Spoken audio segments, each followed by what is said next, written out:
Bismillahirrahmanirrahim. Welcome to Ultra Physics.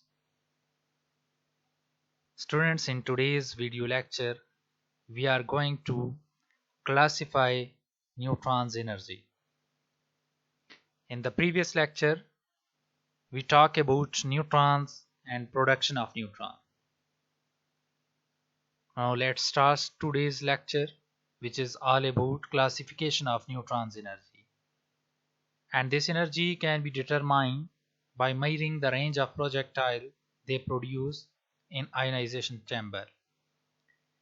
Means the range of projectile produced by neutron in ionization chamber is responsible for their classification of neutrons' energy.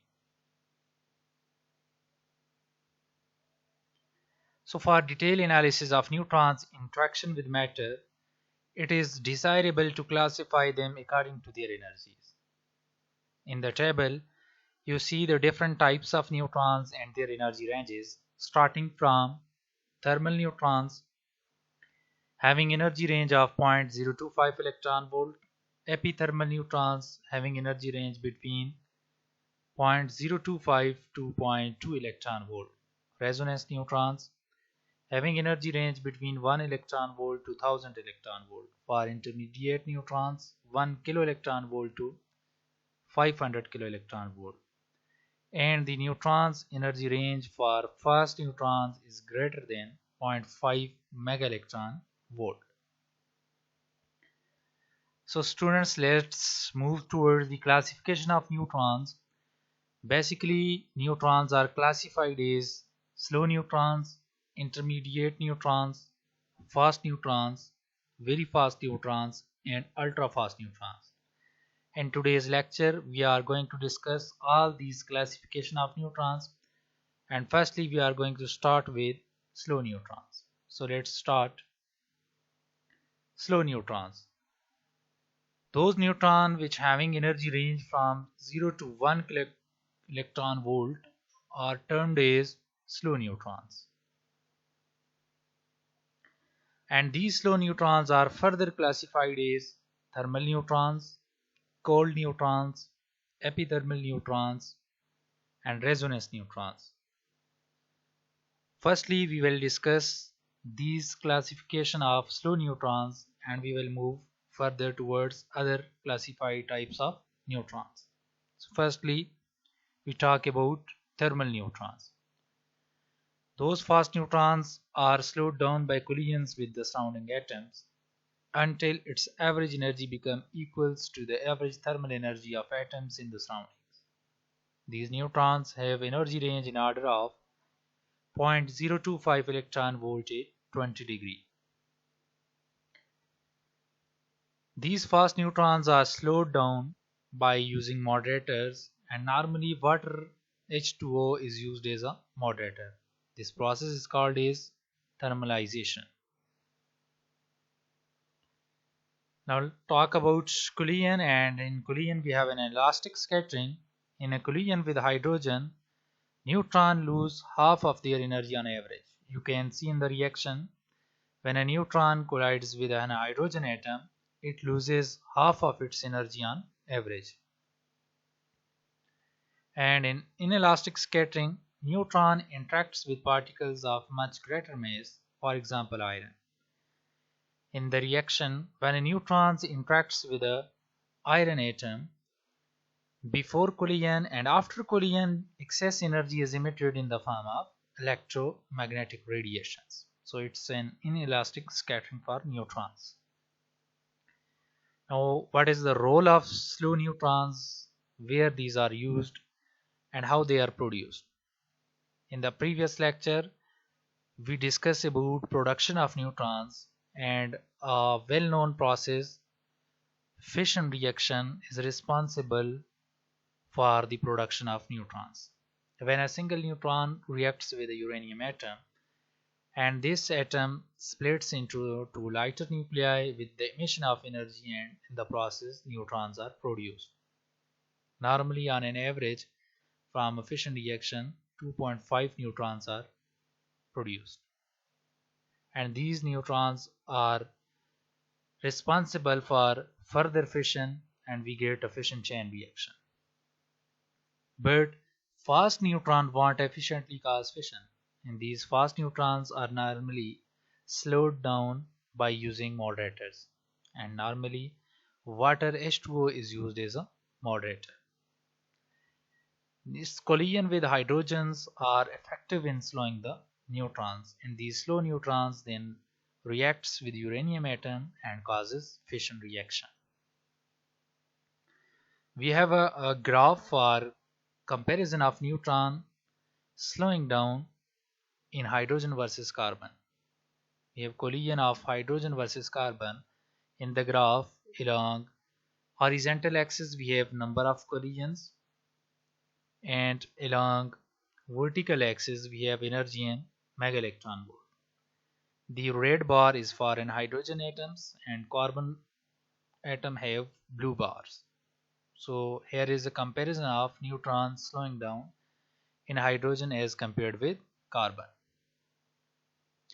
Let's have another look on a same graph. Along a horizontal axis number of collisions, and along vertical axis we have energy in megaelectron volt. So it's a comparison of neutrons slowing down in hydrogen versus carbon. You can see the behavior of slowing down neutron in hydrogen as compared with carbon in the graph. Now let's talk about slowing down efficiency of neutrons, and for this we have a mathematical formula for efficiency written in front of you. And in the table we have some nuclei having different efficiency range.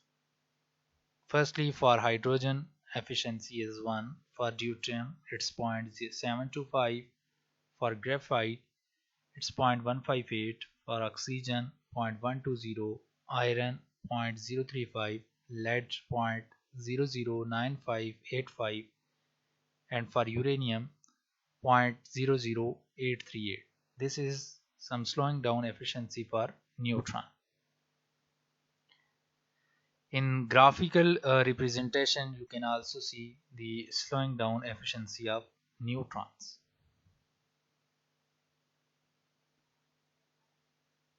Now cold neutrons, those neutrons with energy less than the thermal energy are termed as cold neutrons. These neutrons have energy range in order of 0.002 electron volt. Cold neutron source, a 20-liter volume of liquid deuterium, 1s2 heavy hydrogen, positioned very close to the core of the reactor. The cold neutron source cools the neutrons to 20 K, roughly 15 times lower in energy than the thermal neutrons. This reduction in temperature makes cold neutrons that are useful for studying superconductivity, magnetic, and other quantum effects that occur in materials at very low temperatures. So it's a major role of cold neutrons. Its applications and phenomena is used for studying superconductivity, magnetic, and quantum effects of the materials at low temperatures. The wavelength is now much longer at 6 angstroms, almost a nanometer or more, making these cold neutrons useful for the study of larger nanoscale objects, including whole polymer molecules, protein molecules, surfactants, defects in metals. So it's another use of cold neutrons. It is useful for the study of nanoscale objects. So it is very useful in the field of nanophysics as well, along with quantum physics. Epithermal neutrons. Those neutrons having energy greater than the thermal neutrons are termed as epithermal neutrons. Roughly they have an energy range between 0.02 and 100 electron volt. They are normally produced inside the moderator until they are in thermal equilibrium with the material molecules. Temperature of moderator is adjusted such that it will control the distribution of velocities. Some of reactor designs operates with epithermal neutron spectrum. These designs allow to reach higher fuel breeding ratio than in thermal reactors. So these are also very useful for production of energy. Cadmium neutrons. Neutrons of kinetic energy below the cadmium cutoff energy. One cadmium isotope 113 absorbs neutrons strongly only if they are below approximately 0.5 electron volt. So these are termed as cadmium neutrons. And other term is epicadmium neutrons. Those neutrons having a kinetic energy above the cadmium cutoff energy. These neutrons are not absorbed by cadmium, so due to this reason they are termed as epicadmium neutrons. Now let's see the graphical behavior of cadmium neutrons with the incident energy and cross-section area B. Neutrons of kinetic energy below the cadmium cutoff energy are strongly absorbed by cadmium isotope 113. You can see in the graphs. Resonance neutrons. Some nuclei exhibit strong absorption of neutrons at fairly wide range of spectrum. Their energy range is from 1 electron volt to 200 electron volt. These absorptions are called resonance absorption. Neutron capture is a process in which an atomic nucleus and one or more neutrons collide and merge to form a heavier nucleus. The resonance neutrons are called resonance for their special behavior. At resonance energies, the cross-section can reach peaks more than 100 times higher as the base value of cross-section B. At these energies, the neutron capture significantly exceeds a probability of fission. Therefore, it is very important for thermal reactors to quickly overcome this range of energy and operate the reactor with thermal neutrons, resulting in increase of probability of fission. So by use of resonance neutrons applications, probability of fission reaction is increased, so it's a major advantage of resonance neutrons. Intermediate neutrons. Those neutrons with spectrum between slow and fast are termed as intermediate neutrons. Their energy range is in between 300 electron volt to 1 mega electron volt. This type of neutrons is normally obtained by inelastic scattering. Fast neutrons. Fast neutrons are termed in the energy range between 1 mega electron volt to 20 mega electron volt. Neutrons of kinetic energy greater than 1 mega electron volt are usually named fission neutrons. These neutrons are produced by nuclear processes such as nuclear fission. The fission neutrons have energy about 2 mega electron volt. And next one is about ultra fast neutrons. Those neutrons which having energy range beyond 20 mega electron volt are called ultra fast neutrons. They are produced in the target by proton-neutron interaction. Proton from accelerator is allowed to fall on target nuclei. These ultra fast neutrons are also called as relativistic neutrons. Now let's talk about distribution of kinetic energy of neutrons in the thermal reactor.